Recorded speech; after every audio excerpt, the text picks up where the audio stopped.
एक शाब्दिक लिटरल और एक रूपक मेटाफोरिकल रूप में नीचे दोनों दे रही हूं। अगर आप चाहें तो मैं इसे साफ सुथरा हुआ कविता गजल बना दूं या अंग्रेजी में अनुवाद कर दूं। शाब्दिक अनुवाद मेरी सबसे वाजिब रिकंस्ट्रक्शन।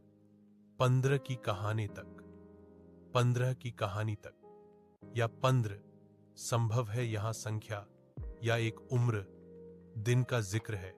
एक जारे की कहानी तक, एक जार बर्तन की कहानी तक, कितां की कहानी तक, कितनी किसका कहानी तक। यहां भी शब्द अस्पष्ट है, शायद कितनी अर्थ में एक थोड़े दौड़े लिंगवे तक, एक टूटे ढोए टूटे फूटे लिबास लिंगवे तक, टूट फूट टुकड़े टुकड़े का संकेत। क्या जारे कोने जीवन है?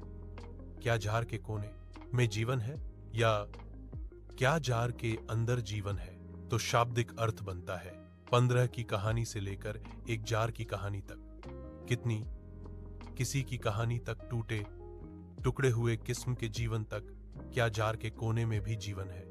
रूपक व्याख्या, एक संभावित अर्थ। ये पंक्तियां जीवन के छोटे छोटे हाशिए पर पड़े अनुभवों की बात कर रही लगती हैं। बड़े किस्सों, उम्र, घटनाओं से लेकर मामूली टूटी फूटी चीजों, एक जार का टुकड़ा तक, और पूछ रही हैं कि क्या उन छोटी अनदेखी चीजों में भी जीवन, चेतना या कहानी होती है। यानी महत्व वही नहीं जो बड़ा दिखे, छोटे अस्पष्ट कोने भी जीवन से भरे होते हैं। अगर आप चाहें तो मैं इसे शुद्ध हिंदी काव्यात्मक रूप में फिर लिख दूं। 2, अंग्रेजी में अर्थपूर्ण अनुवाद दूं। 3, इसे बढ़ाकर एक पूरी कविता पोएम लिख दूं। 4, या बताएं कि यह किस बोलियां क्षेत्रीय लहजे जैसा लग रहा है। कौन सा चाहेंगे आप?